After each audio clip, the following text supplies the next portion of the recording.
নমস্কাৰ ছাত্ৰ ছাত্ৰীসকল মই আজি তোমালোকৰ কাৰণে লৈ আহিছোঁ ক্লাছ 8ৰ ছ'চিয়েল সায়েন্স চেপ্টাৰটোৰ নাম হ'ল নব্য ধৰ্মীয় ভাৱধাৰাৰ উত্থান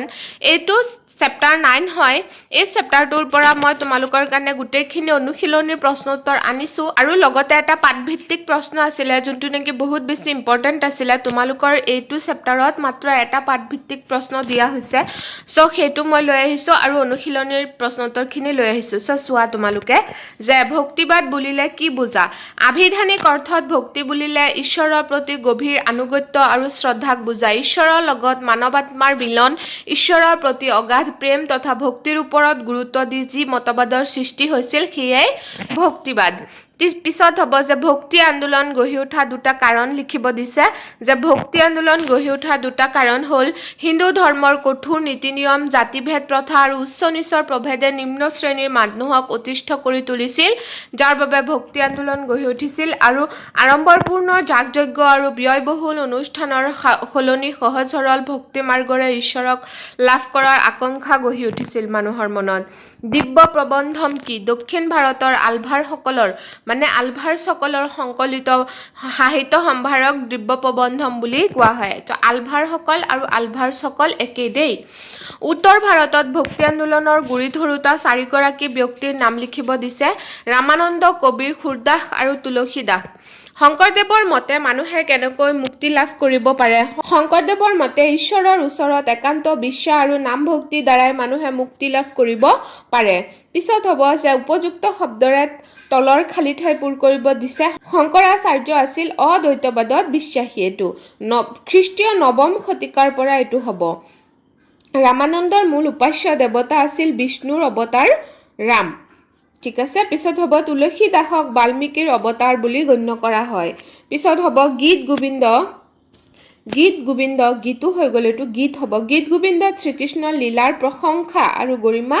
প্ৰচাৰ কৰা হৈছে এইটো হ'ব পিছত চমুটোকা লিখিব দিছে শংকৰাচাৰ্য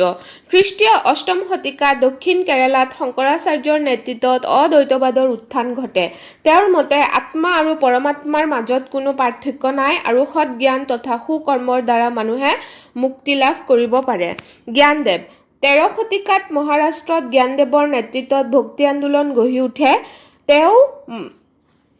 তেওঁ গীতমাতৰ দ্বাৰা ভক্তিৰ বাণী প্ৰচাৰ কৰিছিল আৰু সমাজৰ জাতিভেদ প্ৰথা দূৰ কৰি সহজ সৰল জীৱন যাপনত গুৰুত্ব দিছিল এইটো ভক্তিৰ হ'ব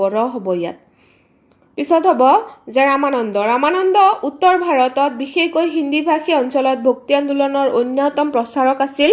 তেওঁ বিষ্ণুৰ অৱতাৰ ৰামৰ উপাসক আছিল আৰু হিন্দী ভাষাত কবিতা ৰচনা কৰি ধৰ্ম প্ৰচাৰ কৰিছিল পিছত হ'ব গুৰু নানক আছিল শিখ ধৰ্মৰ প্ৰতিষ্ঠাপক তেওঁ মূৰ্তি পূজা আৰু জাতিভেদ প্ৰথা বিশ্বাস নকৰিছিল তেওঁৰ মতে ঈশ্বৰ এজন অদ্বিতীয় আৰু নিৰাকাৰ মীৰাবাই ৰাজস্থানৰ মীৰাবাই আছিল ভক্তি মাৰ্গৰ এগৰাকী প্ৰধান সাধিকা তেওঁ ভক্তি কীৰ্তনৰ জৰিয়তে শ্ৰীকৃষ্ণৰ গুণানুকীৰ্তন কৰিছিল আলভাৰসকল কোন তেওঁলোকৰ মূল ধৰ্মমত কি আছিল দক্ষিণ ভাৰতৰ তামিল ৰাজ্যৰ বিষ্ণু উপাসকসকলক আলভাৰ বুলি কোৱা হৈছিল তেওঁলোকৰ মূল ধৰ্মমতে বিষ্ণুৱেই শ্ৰেষ্ঠ আৰু সৃষ্টিৰ মূল অহংকাৰ ত্যাগ কৰি ঈশ্বৰৰ ওচৰত নিজকে উৎসৰ্গা কৰিলে মোক্ষ লাভ কৰিব পাৰি পিছত হ'ব যে সুফিবাদৰ মূল মন্ত্ৰ কি আছিল ভাৰতত সুফিবাদ প্ৰসাৰত ভূমিকা লোৱা দুগৰাকী ব্যক্তিৰ নাম উল্লেখ কৰা সুফিবাদৰ মূল মন্ত্ৰ হ'ল এক ভগৱানক উপাসনা কৰা আৰু একান্ত ভক্তি তথা প্ৰেমৰ জৰিয়তে ভগৱানক লাভ কৰা ভাৰতত সুফিবাদ প্ৰসাৰত ভূমিকা লোৱা দুগৰাকী ব্যক্তিৰ নাম হ'ল নিজামুদ্দিন আউলিয়া আৰু মঈনুদ্দিন চিস্তি কবিৰ কিয় হিন্দু আৰু ইছলাম ধৰ্মী সকলো লোকৰ মাজত জনপ্ৰিয় আছিল উত্তৰ হ'ব কবিৰে ৰাম হৰি আল্লাহ খুদা একেজন ঈশ্বৰৰে নাম বুলি বিশ্বাস কৰিছিল তেওঁ হিন্দু আৰু ইছলাম দুয়োটা ধৰ্মৰ অন্ধবিশ্বাস আঁতৰাই প্ৰেম আৰু ভক্তিৰে শিক্ষা দিছিল যাৰ বাবে দুয়ো সম্প্ৰদায়ৰ লোকে তেওঁক নিজৰ ধৰ্মগুৰু বুলি মানি লৈছিল ভক্তি আন্দোলনৰ নেতাসকলে ধৰ্মৰ উপৰি সমাজ সংস্কাৰৰ কাম হাতত লোৱাৰ উদ্দেশ্য কি আছিল সমাজত চলি থকা জাতিভেদ প্ৰথা উচ্চ নিচৰ ব্যৱধান আৰু কুসংস্কাৰসমূহ আঁতৰাই সকলো মানুহৰ মাজত সমতা সহিষ্ণুতা আৰু ভাতৃত্ববোধ গঢ়ি তোলাটোৱেই আছিল ইয়াৰ প্ৰধান উদ্দেশ্য ভাৰতবৰ্ষত ভক্তি আন্দোলন জনপ্ৰিয় হোৱাৰ কাৰণ কি? জটিল যাগ-যজ্ঞৰ সলনি সহজ সৰল নাম কীৰ্তনৰ ব্যৱস্থা, আঞ্চলিক ভাষাত ধৰ্ম প্ৰচাৰ আৰু জাতি বৰ্ণ লিংগ নিৰ্বিশেষে সকলো ধৰ্মৰ সম অধিকাৰ প্ৰদান কৰাৰ বাবে এই আন্দোলন জনপ্ৰিয় হৈছিল। পিছত হ'ব শ্ৰীমন্ত শংকৰদেৱে অসমীয়া সমাজলৈ আগবঢ়োৱা বৰঙণিৰ বিষয়ে 50টামান শব্দৰ ভিতৰত এটি টোকা লিখা। শ্ৰীমন্ত শংকৰদেৱে এক শৰণ নাম ধৰ্ম প্ৰচাৰ কৰি শ্ৰেণীহীন জাতিভেদহীন এক শক্তিশালী অসমীয়া সমাজ গঠন কৰিছিল। তেওঁ ব্ৰজাৱলী আৰু অসমীয়া ভাষাত অংকীয়া নাট বৰগীত আৰু শাস্ত্ৰ ৰচনা কৰি অসমীয়া ভাষা সাহিত্য চহকী কৰি সত্ৰ আৰু নামঘৰ প্ৰতিষ্ঠা কৰি তেওঁ সাংস্কৃতিক আৰু সামাজিক ঐক্যৰ ভেটি স্থাপন কৰিছিল। এইখিনিলৈকে আছিলে অনুশীলনীৰ প্ৰশ্ন। এইটো হ'ল তোমালোকৰ কিতাপৰ ভিতৰৰ প্ৰশ্ন, মানে পাঠভিত্তিক প্ৰশ্ন। প্ৰশ্ন আছে 75 নম্বৰ পেজত, তোমালোকে একেবাৰে শেষত 75 নং পেজৰ একেবাৰে শেষত এই প্ৰশ্নটো পাবা যে ভক্তিবাদে ভাৰতীয় সমাজত সাহিত্য সংস্কৃতিৰ আহিলা সংযোজন কৰিছে, কথাষাৰিৰ তাৎপৰ্য বিশ্লেষণ কৰা।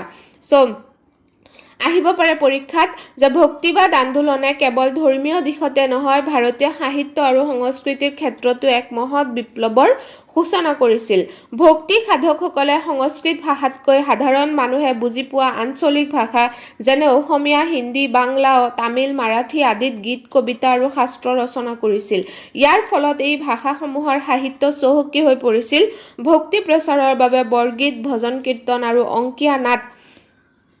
নাটৰ দৰে কলাৰ সৃষ্টি কৰিছিল, যিয়ে সমাজত এক নতুন সাংস্কৃতিক ধাৰাৰ সূচনা কৰিছিল। গতিকে সহজ সৰল ভাষাত গীত আৰু নাটকৰ মাধ্যমেৰে ভক্তি আন্দোলন সমগ্ৰ সমাজক সাহিত্য সংস্কৃতিৰ দিশত চহকী কৰি তুলিছিল। এইখিনি আছিলে আজিৰ প্ৰশ্ন উত্তৰ। আশা কৰোঁ তোমালোকে ভিডিঅ'খনৰ জৰিয়তে উপকৃত হ'বা, আৰু যদি ভাল পোৱা তেতিয়াহ'লে মোৰ চেনেলটো লাইক, কমেণ্ট, শ্বেয়াৰ আৰু ছাবস্ক্ৰাইব কৰিবলৈ নাপাহৰিবা, আৰু লগৰ